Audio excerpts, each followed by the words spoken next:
Hello friends, welcome to Perfection IAS Editorial Analysis. In today's editorial analysis, we are going to discuss the topic Aspirational Block Program. So this topic will come under governance. So governance of GS 2 syllabus. In this video, we will discuss some of the important aspects about the topic. First, we will see the context of the topic. This is why this topic was in news.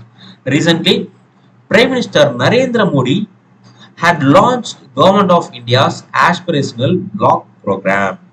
Okay, so the main aim of this program is to improve the performance of blocks lagging on various development parameters. Okay, so this is the main aim of the project. In Indian administration, blocks are one of the important unit of administrations like district and state. Blocks are the one of the important unit of administration below the district level. So currently there are many blocks which are underperforming. So to improve the performance of those blocks, government had introduced aspirational block program. So this is the context of the topic. Now let us discuss what is aspirational block program. So the aspirational block program is based on Government of India's aspirational district program. So very important program. Already in 2018 means question was asked regarding aspirational district program. So this program was introduced in 2018 to cover total 1012 district across the country. So to improve the status of 1112 district across the country, Government of India had implemented aspirational district program. So the same line with aspirational district program, now government had introduced aspirational block program. Okay, so the center has announced the launch of this initiative in 2022-2023 Union budget. So last year budget, finance minister had announced the aspirational block program. The program will initially cover 500 districts.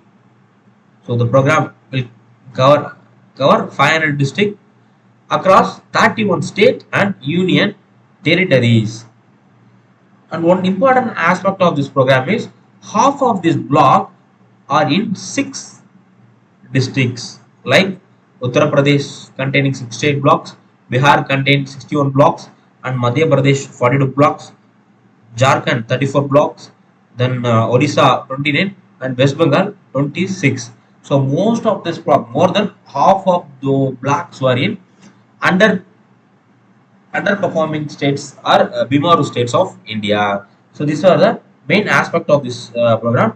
And central government had given option to state to add more blocks in future. If state want to add, they can add.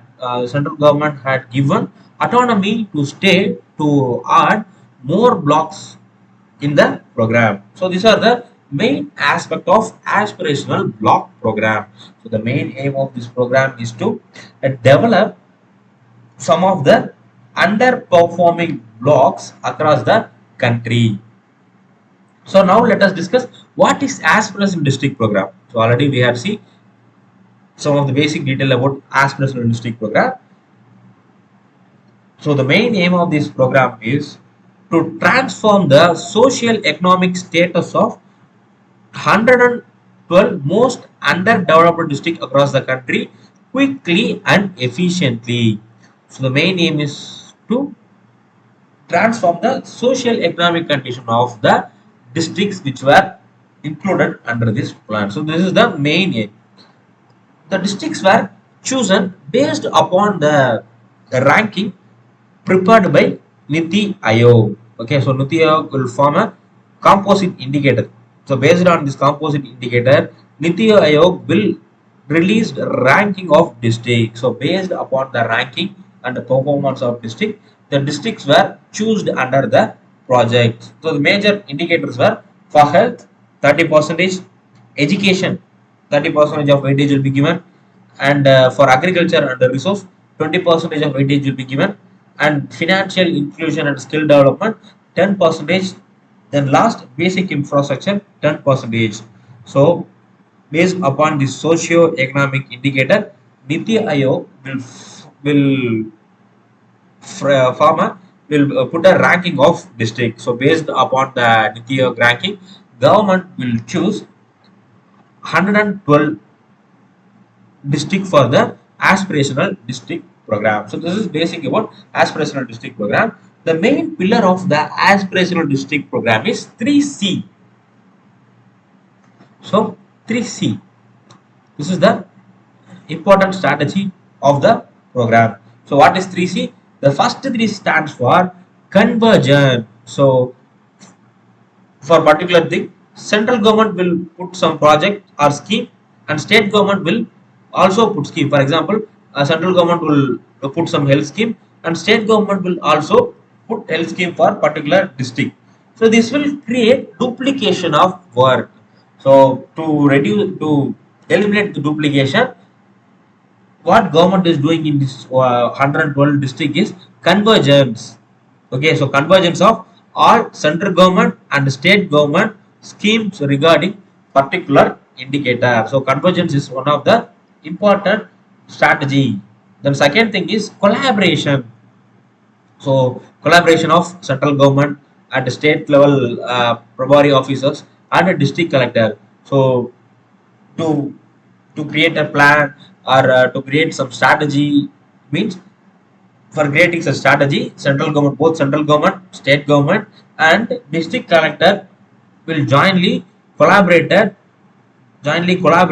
and do some welfare measures for these aspirational districts.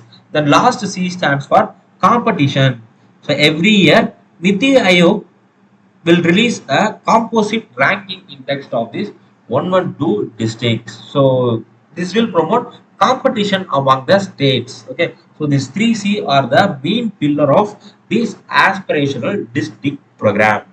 Now we will discuss why there is a need for aspirational block program. Already we had aspirational district program. So why government is creating one more program called aspirational block program? Finance Minister in her 2022 budget speech highlighted that 95% of 112 aspirational districts have made a significant progress. Okay, so significant progress in major indicators like health, education, and skill development. But there are some blocks continue to underperform. In particular district, there will be many 4 or 5 blocks will be there in particular district. So 2 to 3 blocks are performing well, and 2 to 3 blocks are not performing. So some blocks continue to underperform due to various reasons like difficulty of terrain, lack of resource, and historic injustice, social marginalization, and community vulnerability. So, due to various geographical, historical, and social factors, some blocks in India continue to underperform. Okay, so this is the main reason to put a block specific program to develop most underperformed block in the country. The second thing is aspirational block program aim to address the inequality. So the main aim is to address inequality. So how government is going to address? By improving governance. First thing is improving governance and last mile delivery of public services. So we have these two things. Government is planning to remove the inequality in these blocks. So as an administrative and monitoring unit, block level ensure that one size fit all approach is not applied to every part of the country. So in this aspirational district program, government is mostly using one size fit all approach, means one a single strategy will be used for all those districts, but it won't suitable because some area will be in a particular under the district, particular area will be in mountain, particular area will be in plain, some area will be in desert. So one size fit up, one size fits all approach won't applicable, okay, for the entire country. For example, if government is forming some strategy for plain area, so that strategy won't apply to tribal people who are living in the hilly areas. And the strategy government adopts to develop the hilly area won't applicable to desert or island. So for every block there will be some unique feature or unique characteristics. So government need to frame a plan depending upon the need of the geography. So this is the important need for aspirational block program. And another one thing is, the main aim of aspirational block program is to ensure that a great share of development reaches vulnerable and marginalized segments. So vulnerable and marginal sections mean SC, ST, women, transgenders, old age people, people who are below the poverty line. So the main aim is to develop development reached the vulnerable and marginalized segment of the population by constructing socio-economic infrastructure and bringing the decision-making process close to the grassroots. So the main aim is to uplift vulnerable and marginalized section by including them in decision making, as well as by developing some social infrastructure projects like school infrastructure, education healthcare infrastructure. So like that basic infrastructure government is going to develop, and the government is going to involve vulnerable and marginalized section in the decision making process. So by this thing government is planning to uplift vulnerable and marginalized section, as well as to uplift the socio-economic condition of the block. So this is the main aim of this program. So that's all for today's editorial analysis. If you have any doubts regarding this topic, kindly ask your doubt in comment section.